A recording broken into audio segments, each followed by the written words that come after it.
Wayne, take off Nicholette. Hello, everyone. Welcome to another edition of Excuse Me, Doctor. I am your host, Dr. Melissa Clarke, and I am so happy to be here with you again tonight. We're here every week, 9 o'clock, Monday nights, to specifically bring you facts and information about health and health-related issues so that you know the accurate information to make decisions for yourself, for your family, and even for your community when it comes to being healthy. We don't deal in speculation. We don't deal in misinformation. As a matter of fact, we debunk at least one thing every week so that you can be free of all the cobwebs when it comes to trying to make decisions and figure out what's reliable information. I want to specifically thank everyone who's joining us for the first time. If you haven't already done it and you're on YouTube, please hit that subscribe button. And for those of us joining us on Facebook, please hit the like button. I really appreciate y'all for doing that. We have so much to cover tonight. So I want to jump right into it.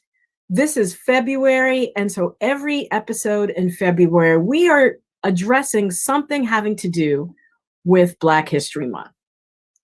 Tonight, we're talking about vaccines and pandemics for Black History Month. Surprise, surprise.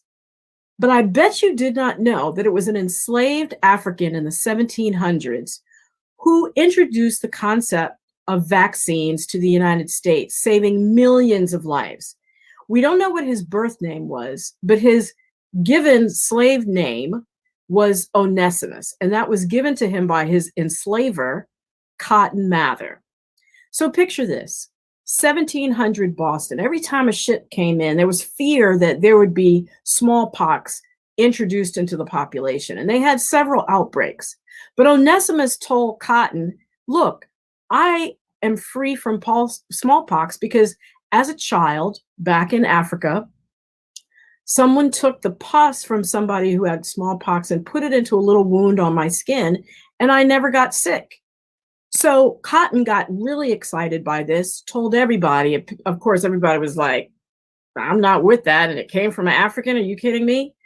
But he was able to convince a doctor to champion the cause.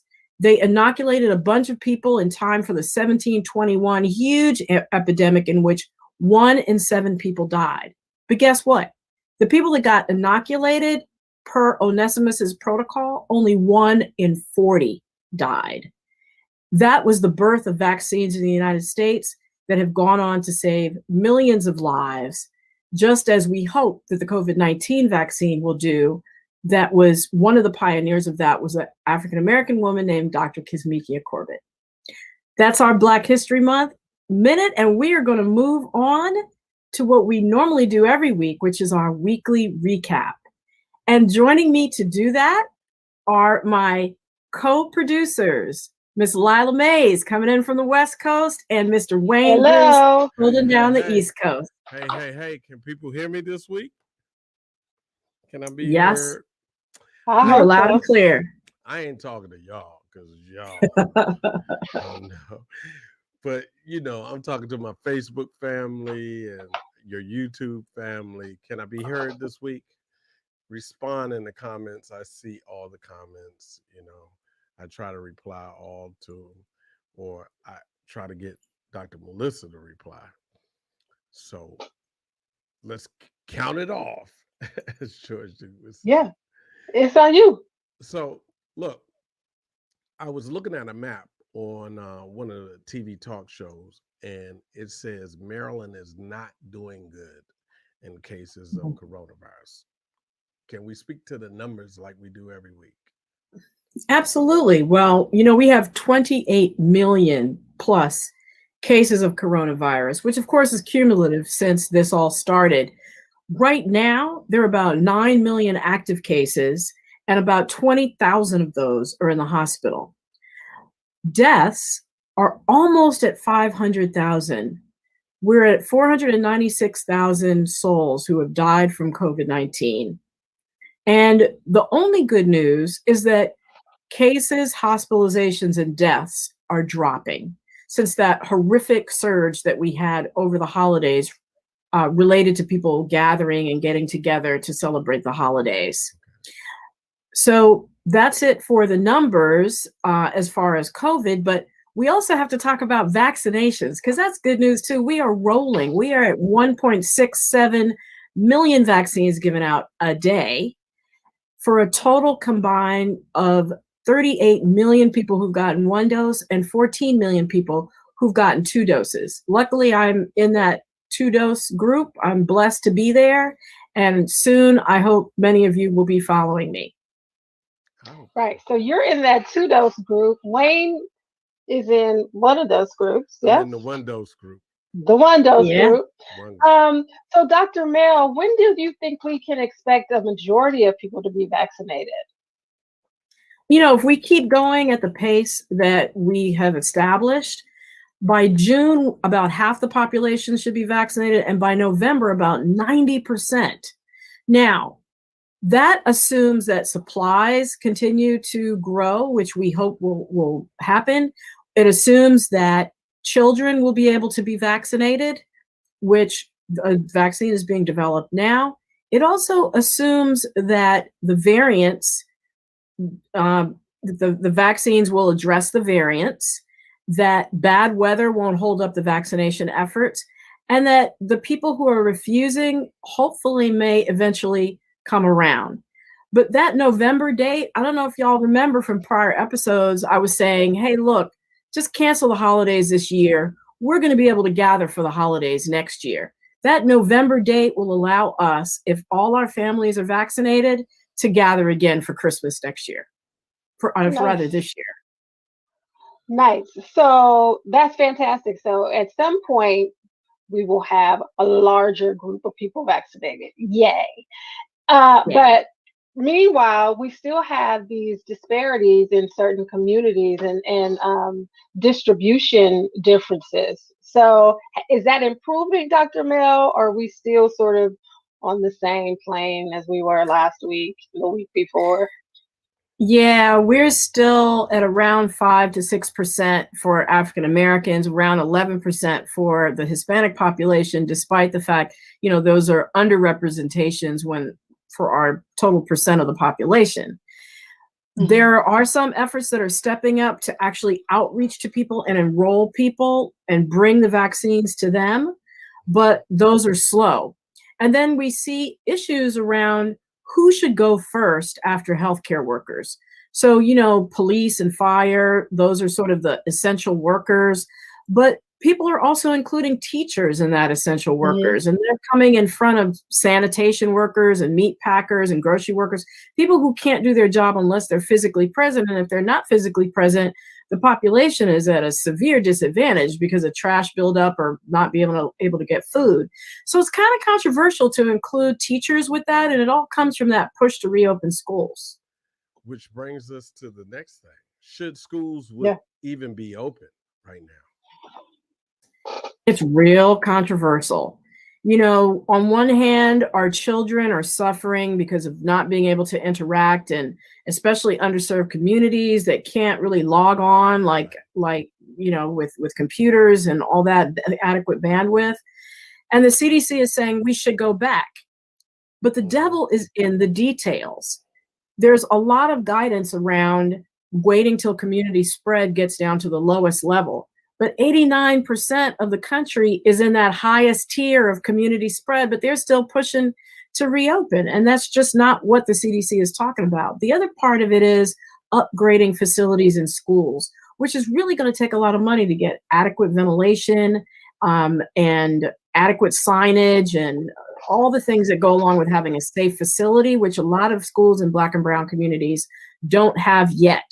So rather than pushing people to go back, get everything ready so that people can go back optimally in a safe way. Okay. Go ahead, Wayne. Go to 5 because this is very important. I read today a friend of mine, and I'm not going to say her name because she may watch later or somebody, that she was trying to snag an appointment for her 70-year-old or 75-year-old family member. and she was having a tough time, and she was on an hour before trying to get an appointment. And I went through that with my dad, and we called for, I was on the phone 175th person online. So can you speak to how you actually snag an appointment? Yeah. Well, like I said, in some communities, we're seeing this system change because it has not been serving the public well. Over 60% of seniors don't have reliable wired broadband internet connection at home. So that speed that you need is, a lot of people are lacking it. But these are the things that you need. If you can go on, practice on the website, get to know what information they need, and have that information at the ready. So ID, address, various codes for medical insurance cards, and email address. Make sure you got all that. And if you can pre-populate it, even better, so that when it does open up, you can just hit send. The other thing you should do is sign up to get alerts from the website so that you know when appointments are available. A lot of times they'll send out alerts to let people know each week. And then the other thing is you got to make sure that the website that you're working with, especially if you get it like from a link from Facebook or something, that it's not a fraud. So look for the little icon of a lock up in the corner, and that tells you that it's an authentic website that's not trying to get your information. If none of that stuff works, you can always call. But like Wayne said, with his experience, you might be 175th online. You got to be prepared to wait until somebody answers, and call a little bit early before the phone lines open up for the day. So if they open up at 8, call at 7:45 and get in that queue early. But hopefully these systems will evolve and improve and be more outreach oriented than expecting people to sign up. All right. So I think All right. that's our weekly recap, y'all. I think you need to go to your guests. You need to tell people what's going on. One of your guests is trying to get in the studio. So, All right. Well, we still have to talk about our weekly debunk. Remember, we always address misinformation and stop it in its tracks, right? You know what that calls for? What's that? Weekly debunk.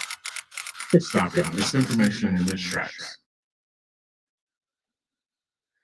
I heard someone say, if you had COVID already, you absolutely shouldn't take the vaccine because it'll make you sick all over again. Don't know about that. Excuse me, Dr. Mel. Is that true? No, that is not true. And this is actually what is true. There weren't a lot of people who had COVID before included in the clinical trials. But what we're seeing with people who've been vaccinated, the few that were, and then many people who've been vaccinated since, is that it's not harmful. And what actually happens is when you have COVID, the immunity that you acquire falls off after about 90 days. It might not go all the way to 0, and it varies person by person, but eventually you are vulnerable to getting reinfected. And so vaccination acts like a booster to wake up your immune system and get it ready again in case you do encounter COVID, and especially a variant of COVID. Now, the reason why that rumor might be out there that it makes you sick again is everybody who gets the vaccine, there's a chance that you will have side effects, achiness, fever, kind of feeling like you have the flu for 2 or 3 days at the most. That is because when you, and that happens more with the second shot, by the way, for people who've never had COVID. And that's because with the first shot, you have no immunity. With the second shot, you have some immunity. So it's like your immune system's like, hey, wait a minute. I know this. Let's mount an attack and get rid of it when it sees that second shot. And so it's that mounting of the attack that makes you feel those symptoms. People who've had COVID, because they have some immunity, when they get their first shot, they get that reaction on their first shot. It's not that it's making you sick. It means that your immune system is doing a dry run for the real deal.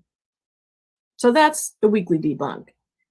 If you've had COVID, you can and should And there you have get it. vaccinated. So, Dr. Mel, Thanks, I'm Dr. going to Mel. run off of here. I had to All run. right. So we're going to leave you alone because I have to try to get one of your guests in the studio. It's my job. Well, I really hope we can get him in because we have a fantastic show planned for you tonight. Thanks so much for tuning in. I want to remind you, I should have been reminding you all along, to start putting your questions as they occur to you in the chat box. That's what it's for. And our co-producers are going to put them on screen so that me and the panel can answer them as we go through the show. But today's show is in honor of February, not that it's Black History Month, which of course it is, but it's also Heart Health Month. And of course it is the month of Valentine's Day, which just happened yesterday. So this is our special Love Your Heart for Heart Health edition of Excuse Me, Doctor. And we've entitled it Affairs of the Heart, Caring for Your Heart from the Inside Out. We're talking all about love and we're talking about heart health. So Lila, when you hear love and heart health, what does that mean to you? How do those two things connect for you?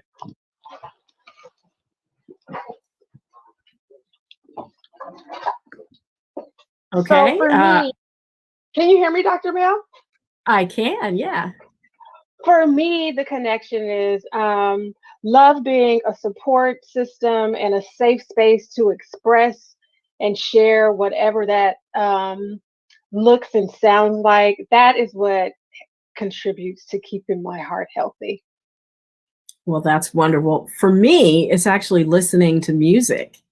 And, of course, I'm married to a musician, so that makes that easy. But, I recently learned that music lowers your heart rate, your breathing rate, your blood pressure. It eases pain, stress, and anxiety. In heart attack survivors, it actually eases anxiety.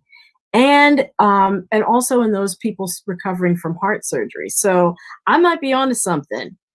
So today we're going to discuss how love helps you to care for your heart, as well as nutrition, how nutrition also contributes to heart health. And we have two guests to help us walk through this journey.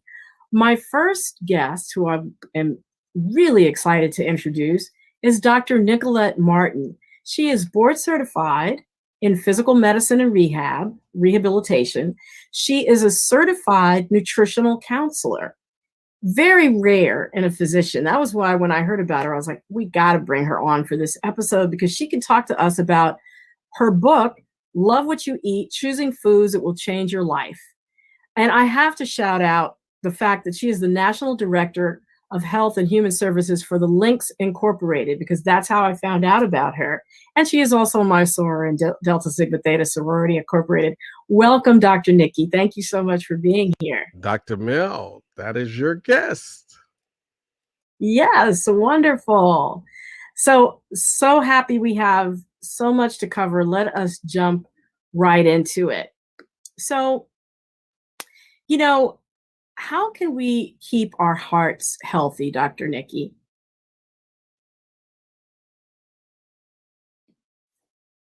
Can you hear me? I think you might be on mute. Let's see. Wayne, am I on mute? I'm not on mute here. Oh, now we can hear you. We can hear All you right. fine. Welcome. Thank you for joining us. Okay, how's that? Yes? Beautiful. Perfect. Okay. So thank you so much for the invitation. I was very excited to get it and happy to talk to you about this. This is my passion. So we could be here till Christmas, but so your heart is just one part of you. So it's obviously a very important part. But overall health is really what's key when it comes to heart health. So whether you're talking about eating clean, exercising, getting sleep, one of the things I tell patients that I consult with is that everything starts with food. So I would say to your audience, if you don't remember anything else that I say tonight, what you put on the end of your fork really matters. It's a choice that you make every day, but what you put on the end of your fork is really going to determine what we call your health destiny. And so keeping your heart healthy means keeping your mind healthy. And it means keeping the rest of you healthy with clean eating. And again, exercise and sleep. It's a package deal. So it's not just one thing. Absolutely. So, you said keeping your mind healthy in this pandemic, that's been really hard to do. I mean, there were the normal stresses of life, and now there's the stresses of, am I going to get COVID? Will I be able to keep my job? Oh, I have to help my child with homeschooling. I mean, the list of stressors goes on and on and on. In the pandemic, we have to manage stress. Are there certain things that we can do around nutrition that will help to decrease the effects of stress on our body? So I think in order to prevent a lot of what we consider chronic inflammation, and there are some foods that cause that, again, it sort of goes back to what you put on the end of your fork. So if you are eating a lot of processed foods and things that come in boxes or bags or plastic, or fried, or a lot of white, especially white sugars, those type of things all increase the inflammation in your body. And that can cause more stress on a sort of molecular level. Eating what we call clean, so whole, fresh fruits and vegetables, good meats, good fish, that type of thing, with less toxins, foods with healthy fats. Fats are not a bad thing as long as they're healthy fats. So those type of things can keep your body healthier and allow you to manage the stress, because the stress is there. It's not going to go away anytime soon, but that's sort of your defense for fighting the stress. So stress makes inflammation, and those things help to decrease inflammation, right? Yes. In other words. Yeah. Right. You said good meat. A lot of people think good meat is like good T-bone or, a good burger. What do you mean by good meat exactly? So I guess a better word is grass-fed. So if you are a meat eater, grass-fed meat, wild-caught fish, whether it's salmon or halibut or whatever type of fish you eat, grass-fed chicken. Those type of meats and fish are not full of hormones. They're not full of chemicals. They're not given medications and antibiotics to pump them up to make them look bigger and beefier or larger in size. So when they go to be sold, the farmer gets more money, because all of those hormones and all those antibiotics get transferred straight to you. And so I guess so clean basically means grass-fed. So farm-raised is not necessarily a good thing, in other words. Well, farm-raised beef and chicken is a good thing as long as they are grass-fed, versus when you see some of those ads on TV where they're locked in their pens and there's 20 cows in one pen and they never see the light of day. They never get any fresh, cows eat grass, and they're being fed corn and antibiotics and things like that. So farm-raised is fine as long as they're grass-fed. Now, it's a little bit different with fish. Fish should be wild-caught as opposed to farm-raised. I was at a fish farm once and I saw them actually pour steroids in the water in order to make the ladyfish into male fish to yield more meat. So it's just something to think about. So when we talk about heart health in the African American community, why is it that it seems like African Americans have higher rates of heart disease? Well, unfortunately, as you know, and hopefully your audience knows, heart disease is still the #1 killer of African American women in this country. Of all the other things that we go through, preventable diseases like heart disease are still killing us at an astronomical rate. A lot of it has to do with our diet. Over 40% of African American women over 20 have some level of hypertension. Hypertension is a key risk factor for heart disease. Over 50,000 women, African American women, die every year from heart disease.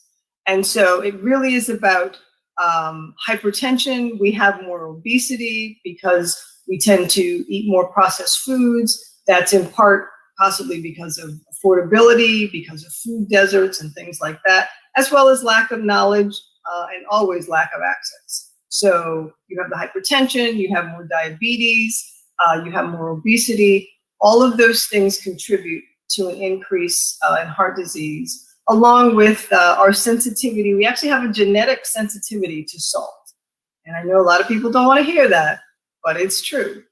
And so when we eat processed foods, which are full of salt, when we put a lot of salt on our food, just sort of because my mama did it, that type of thing, all of those things contribute to hypertension and more stress on the heart, and subsequently heart attacks and potential death.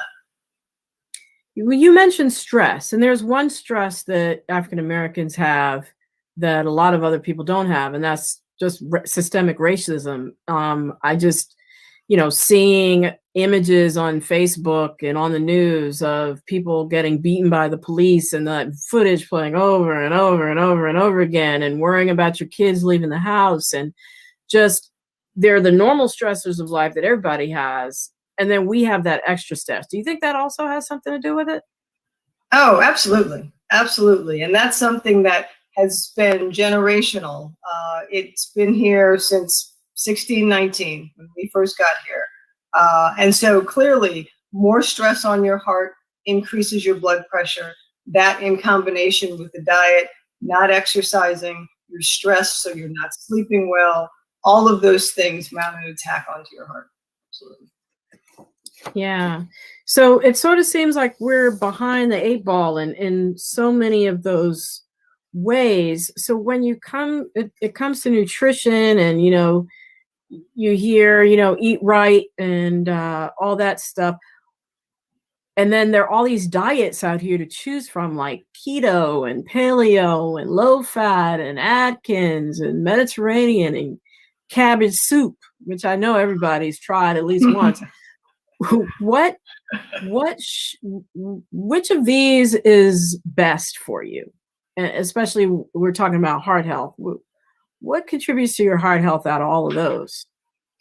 So one thing you need to realize in sort of in all the things you just mentioned is that you have to take the word diet out of the equation, because in general, a diet is something that's very short term. A diet can be something that's punitive. So the keto diet or food plan is basically high fats. And again, good fats are okay. So we need to get away from that concept. But that being said, it's extremely low in carbohydrates. Paleo is high protein, but low in carbohydrates.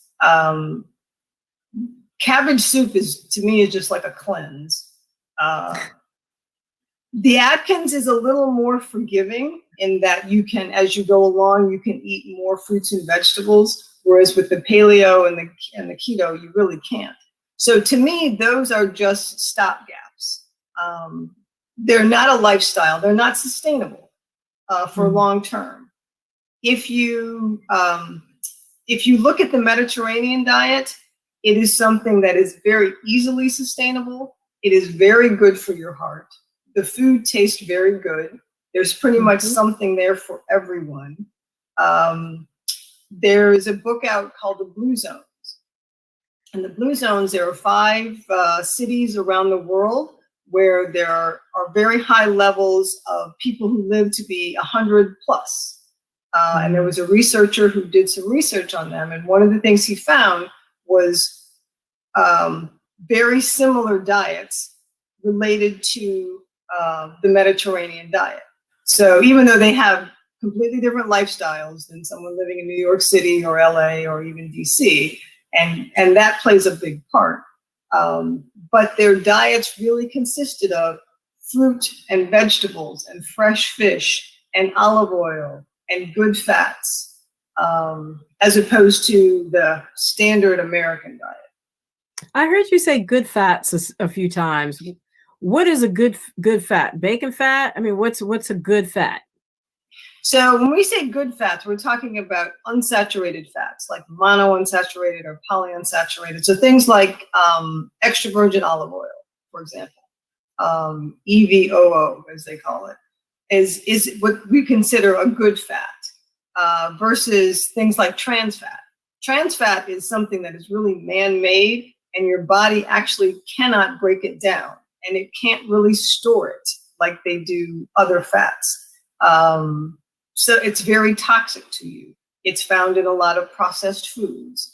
And I guess I kept saying that because people say, oh no, fats are bad. I mean, first it was carbs are bad, and then fats are bad. And, so, and I understand the confusion to the general public because, scientists and researchers and physicians keep sort of, changing their minds, so to speak. But it's really more about doing more and more research and finding out that this is really true. So I guess that's why I'm saying that. So as a good rule of thumb, when it comes to fats, kind of sticking with fats that come from plants like coconut and avocado and olives, is that a reasonable rule of thumb? And avoiding animal fats and man-made fats, is that kind of like? Absolutely. That's the perfect way to put it. That's a perfect way to put it. Yes. And you can cook with them, you can bake, you can saute with them, you can cook desserts with them, all of those things. So yeah, that's a perfect example. So speaking of desserts, in the pandemic, comfort food is where it's really all about. How can I get my comfort food in and love myself through comfort food and still be heart healthy? Is there a way to do that? So the real key is sort of maybe switching out some ingredients when you're baking your sweet potatoes or, that's your fried chicken, those type of things. So for example, using different oils as opposed to vegetable oil when you're excuse me, making your fried chicken. Instead of using flour, you can use like cereal for your crust, that type of thing. You could always bake your chicken, but I understand we want to have fried chicken. So, I get that. Some other ways that you could sort of substitute using low fat to like low fat milk versus whole milk, low fat sour cream, using olive oil as opposed to vegetable oils and things like that when you're cooking. So there are different ways to substitute.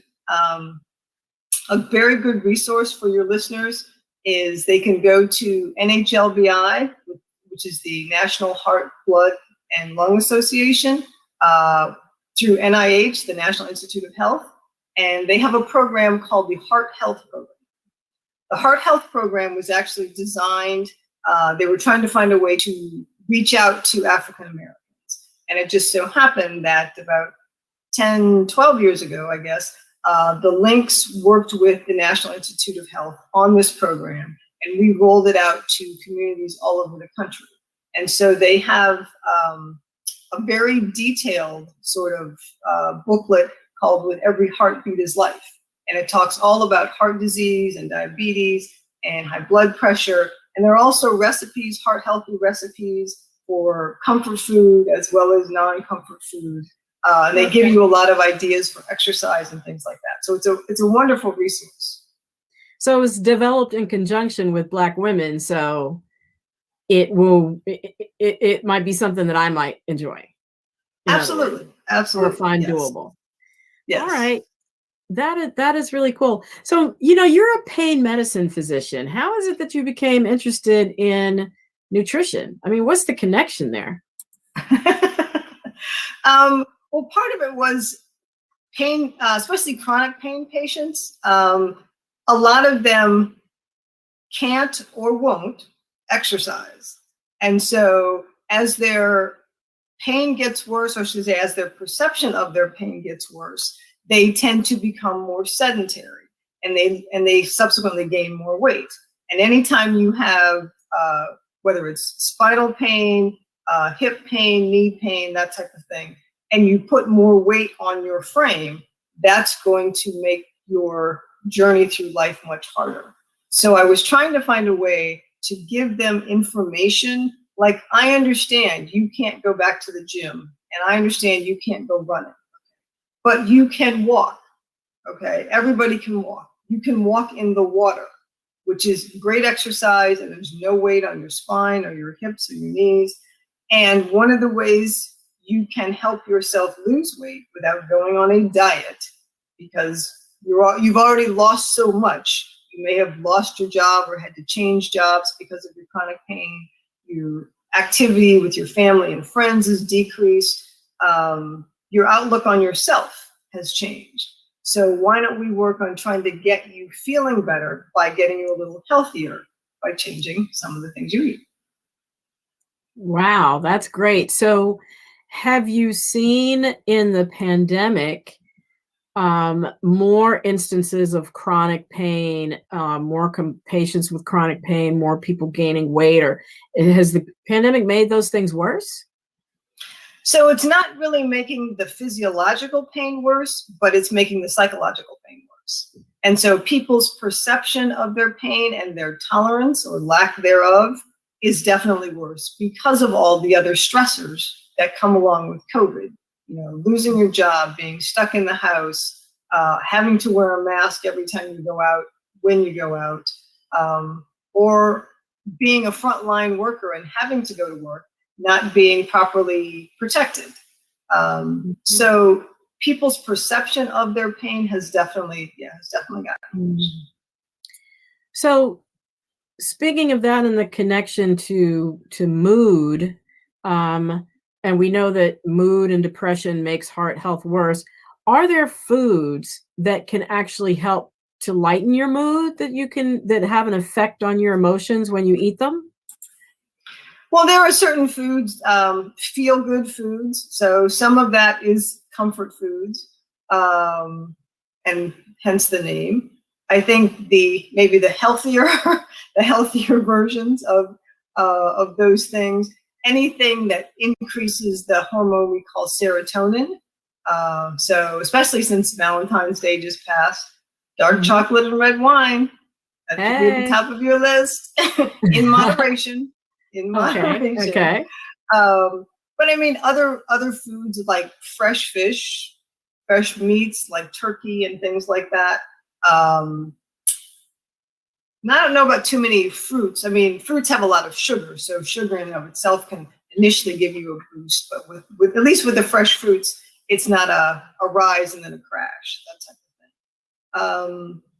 Even things like nuts and oats, good hearty oats, those type of things increase your serotonin levels in the brain, and that in turn can make you feel better. So is that how foods that are rumored to be aphrodisiacs work? And is that true? And what are they? I don't think that's true. I think a lot of people, some foods may be very sensual in the way you eat them, or the way they are prepared, or the way you share them with your partner. But as far as I know, there have not been any studies or any proven studies to say that eating this fruit, eating an oyster, is going to increase your sex drive from a physiologic standpoint. I think it's really more of a psychological sort of social interaction. So things like oysters and chocolate and asparagus for some reason was on the list, and figs. I remember reading that, but I don't think it's really true from a physiologist. Well, I had to ask because Valentine's Day just passed, and this is our Valentine's Day edition. There are probably going to be a lot of disappointed people out there, but they'll probably still try it anyway. So and the placebo effect. So you never know. Right, exactly. So when you talk about routines and exercise routines and wellness routines that your pain patients have to have, do you personally have a wellness routine around food and around heart health that you could share with us? So I am, I guess for the most part, I'm a sort of a Mediterranean diet type person within reason, I guess. I only eat fish, and I really don't eat fried foods. I have a sweet tooth, so that's a bit of a problem. But I mean, I like fruits and vegetables and things like that. So that's not really, a big stretch for me to eat that type of stuff. I do like dark chocolate, but I'm fine with milk chocolate too. So just one of those things I have to watch. I am a bit of a gym rat. So even though I can't go to the gym now, I have a Peloton. So that's my new best friend. And I've gotten a lot more sleep, I think, during COVID, just because I'm really scared to get COVID. I was before I got the vaccine. So I was really trying to boost my immune system. I'm very, very much an advocate of probiotics. 70 to 80% of your immune system, and your immune system are the cells that fight the COVID bacteria or the COVID virus or the flu or whatever. 70 to 80% is in your gut. So taking probiotics, which help to give you a healthy gut, what you put on the end of your fork that ends up in your gut, that's why that's so important, because your immune system is basically your major weapon against infection and disease. Wonderful. Those are the same things I've been preaching doctor. for the last 8 months. Wait a minute, I hear someone. Excuse me, doctors. We have a couple of questions. All right. Okay. There we go. Hey, Wayne. Hey, Dr. Nikki, one of the questions is about this newfangled gadget, the air fryer. Is it really worth it? Does it? Is it a better cooking tool than frying our chicken and fish? Do you know? I would have to say, from what I've seen, I have a friend that has one. I don't personally have one. From what I've seen, I would say the answer would be yes. Can I say Absolutely. this? Can I say this, Dr. Nikki? Yes. The air fryer is the best thing ever invented. It's life-changing. It will change your life. Trust me. Trust me. Note to self. Okay. No, self-noted. And I'm excusing me as a non-doctor. So we have another question coming from Pebbles Brown.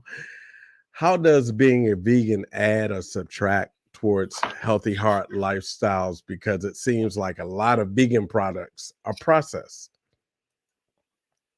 Well, that's actually a very good question. And I would say that most vegans, it's true, if you're eating, if the only thing you're eating in your vegan meal is the processed type food, then it's probably, even though it's made from plants and it's usually made from probably plant-based oils, so it's still better for you, but you're absolutely right, it's processed.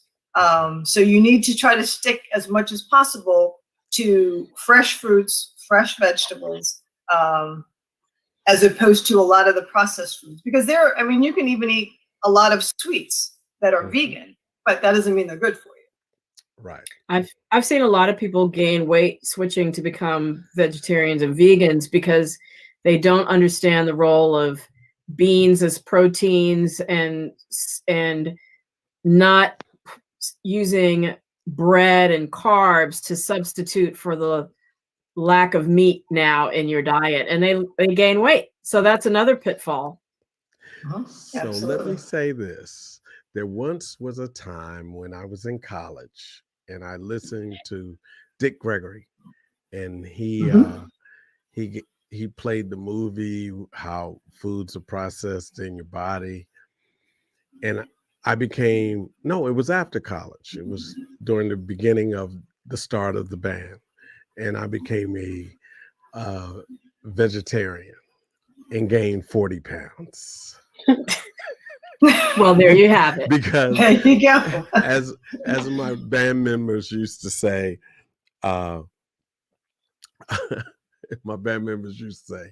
you're eating veggie pancakes again. So look, we're going to try something very new for us. we're going to try to bring Mr. Eric Roberson in via StreamYard. Now, this could crash and burn, but it's with love. So let's see if we can get Eric on. We're going to add him to the stream and do it that way. Hello. Eric, can you hear us? I can hear you. Can you hear me? I can hear you. Can you hear me, Dr. Mel? And there's no, I hear you. Can hear him faintly. I hope everybody listening at home can hear. There he is. There he is. Listen, I've been fighting to get to you all evening, everyone. Well, yeah. Tell them in the chat room. Tell them, can they hear me in the chat room? And hopefully it's not an echo. Can you hear me in the chat room? Okay. Let's see. Somebody.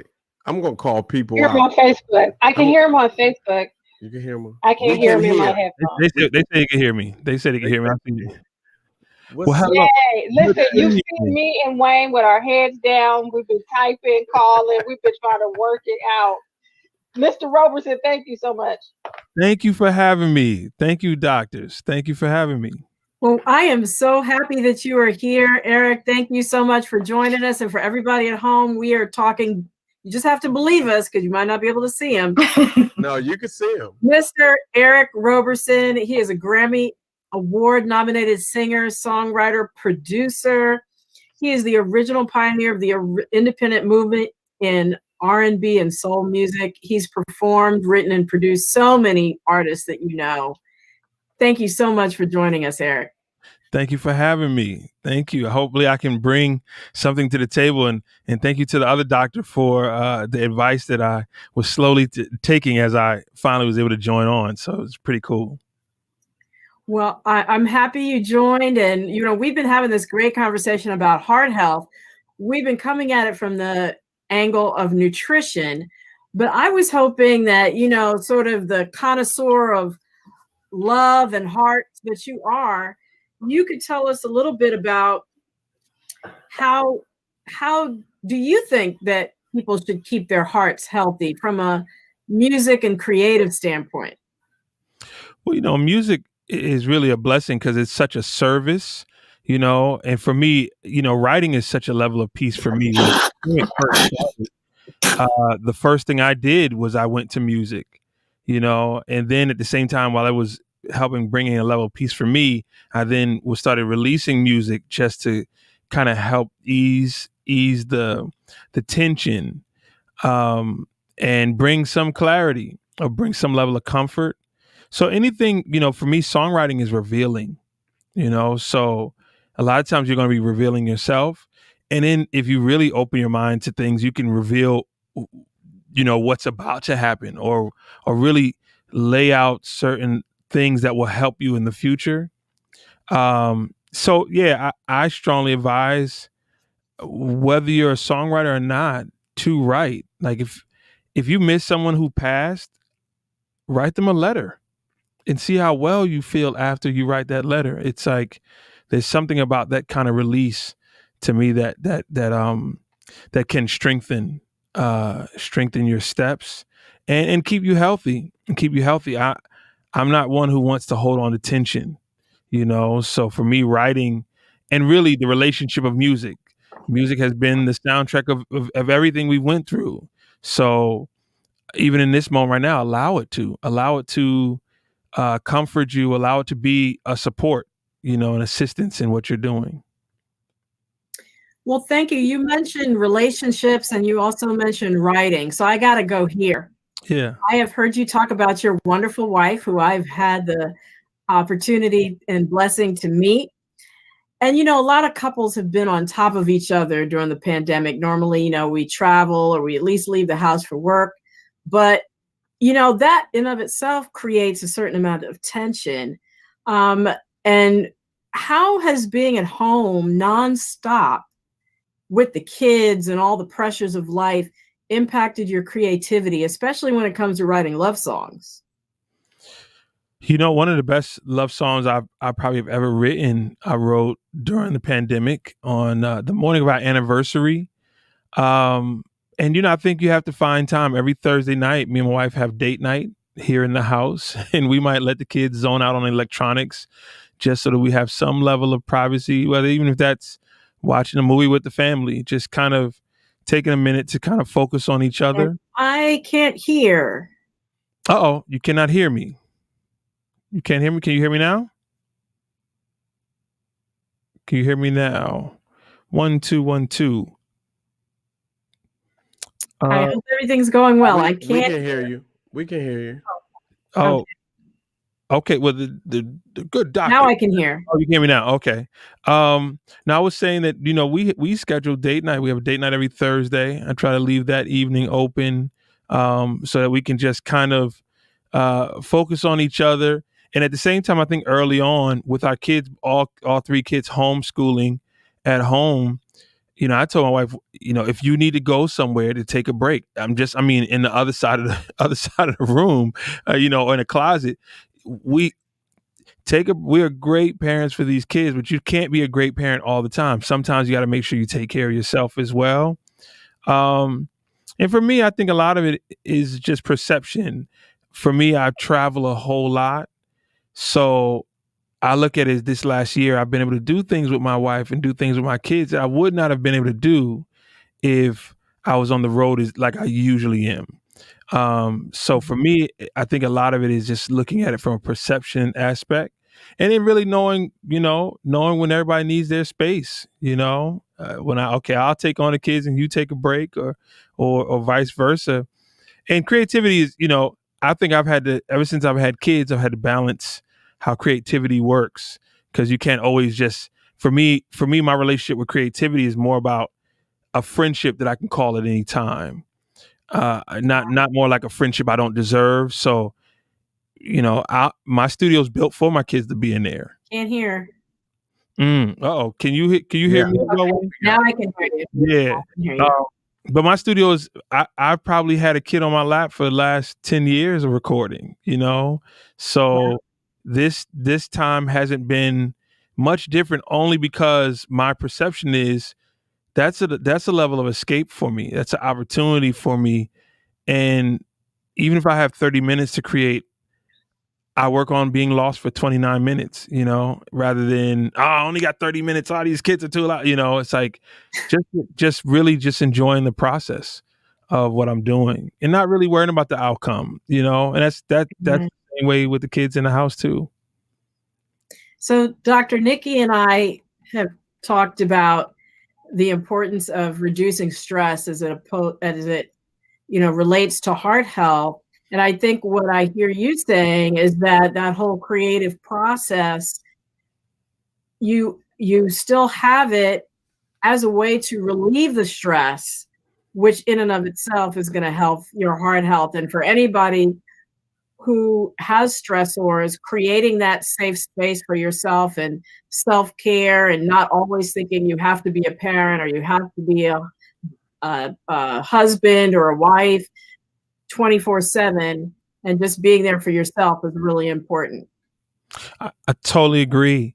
And I think that during this time, everybody's different. Some are songwriters, some people are yoga experts. I think we should take a minute to use this time to look at ourselves and hear, really, before I'm a songwriter, I'm a listener, right? So I think we can't, when the pandemic first started, I was like, oh, I got to take over the world. I got to do this. I got to write a book. And I think was really trying to challenge everyone that really everyone must step up. And I'm like, some people just need to rest. Some people need to rest or catch up on reading, so I don't think you can look at someone else as what brings you peace, as what will help you relieve stress. You have to really ask yourself, what is it? And if you realize that your job is really adding tension and adding a lot of stress, there's a wake-up call to it. Not saying you'll go quit your job, but maybe make some certain adjustments so that you can approach it differently. But I think this is the world quieted down and allowed you to really hear if you choose to listen. And I think there's some value in that. Beautifully said. I want to check and make sure that we have any audience questions that I don't take up all the time. Although I have a ton of questions I could ask you. We have a question from Marv West For Eric, what Yeah. do you mean about writing about the future? Not to get super spiritual, but I always say that my proof that God is real is through songwriting. And one of the main reasons is that I've written too many songs that I wasn't wise enough to write, or songs that I didn't understand, only for something to happen months later or weeks later or whatever. And you go, oh, that's what that was for. You know, and it's happened so many times that for me, I'm very much trying to use that outside of music, like just trying to see the left turns and the right turns that I'm supposed to take. That's like already set out there for me. And I think that's everybody. Once we kind of allow ourselves to see those, to open ourselves to those level of senses. But yeah, I mean, I write songs all the time where I'm kind of scratching my head and going, oh, that's interesting. What is, oh, that's what that means. You know, and I mean, it might be the next day or a week later. But I trust the process and just write it and wait till I understand it. Wonderful. Are there other questions? So we have statements. Somebody said, real talk, Eric. Real talk. So tell us about, I have a question. Is that okay, Dr. Mill? Oh yeah, go ahead. So my question is, you have a fan club or group called The Process. Tell us about that. So The Process is a Patreon page I started about 3 to 4 years ago. It actually started as a private Facebook page. And what it is really people can watch the process of what I do. So every song I create, they get a copy of it. Whether it's a small piano idea or a full out production, everything I'm working on, even the green screen virtual shows, they see the process of us crashing and burning with technology to bring virtual shows. It's grown. Right now, we're a little under 1,000 people. And it's really great, man. We have a weekly podcast that's every Wednesday. We have a poetry contest that's happening around internally right now. And it's grown to be a really, really nice family. And for me, really, a lot of it is really to show, you know, I'm not trying to show that everything I do is right. I'm really just showing my trust and dedication to the process that I'm in. I very much practice a phrase that changed my life, and it's process over product. And I try to be that in almost every aspect of my life. I'm really good with it in music, and I try to apply it in parenting. I try to apply it with my wife. I try to apply it with my friends. Really, I focus on the process. How connected in the now can I be, and knowing that if I do that, the product will be taken care of as well. So I want to take the privilege of asking the last question before we wind down. And this is for both Dr. Nikki and for Eric around heart health and music and food. What is your sort of go-to song for both of you that you use to brighten your day or prick you up or lighten your heart? I have so many, but I'll. So for me, I'm a big Maze fan, and so I would say "Happy Feelings" by Maze. That's a good one. That's a good one. How about you, Eric? And that includes ones that you've written. It changes. If I had a quick answer would be Mo Better Blues soundtrack, and the song Mo Better Blues. If Eric is doing some really hard thinking, or if we have lost him while we're waiting, I will say mine is "Walking into Sunshine" for y'all old heads now. We have. Okay, Eric. He was just in the middle of his yeah. It's all good. Yeah, no, I was saying Mo Better Blues. Mo Better Blues soundtrack is one of my. I like to cook breakfast and play that soundtrack. That's a good start. Great, and I'm sure you're eating a heart healthy breakfast. So my next question is the equivalent of the song. Since we're talking about nutrition, what is your go-to food that brings you the greatest pleasure? We'll start with Eric and then go to Dr. Nikki. Yes, start with me so I can get beat up. Buttermilk pancakes. I make some really, really good pancakes, and I know I'm gonna get beat up for this, but yes, pancakes in the morning is my go-to. Okay, and Dr. Nikki probably has some suggestions about substituting out the buttermilk, but I'm not going to go there. I'm just going to go ask her what's her favorite go-to heart healthy food. I still got to go back to my sweet tooth. It's chocolate. Yeah, it just is. Well, thank you all for giving us some wonderful information, beautiful spiritual insights, and just sharing of yourselves with us tonight. I'm so honored that we had you. Thank you to my audience for joining. Thank you for my wonderful co-producers for those excellent questions and helping me through the recap and the debunk. Happy belated Valentine's Day to everyone. We know that Valentine's Day is about love. It's about the heart. It's about romance, but it's also about universal love. And I think one of the greatest lessons that COVID has taught us is that we're all interconnected. We're all in this together. What I do affects you, and what you do affects me. We're all one global family, whether we're in Wuhan, China, Johannesburg, South Africa, or Teaneck, New Jersey. Me not wearing my mask here can ultimately affect you across the world.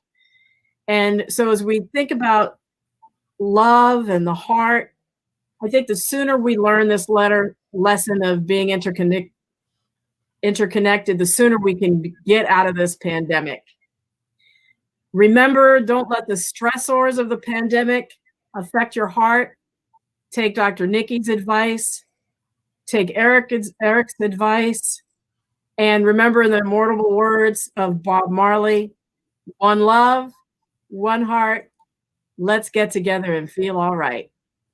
So until I see you again, which hopefully may be tomorrow morning on the Russ Parr Morning Show, but if it's not until next week, next Monday, until then, remember, be wise, be well, and be health empowered.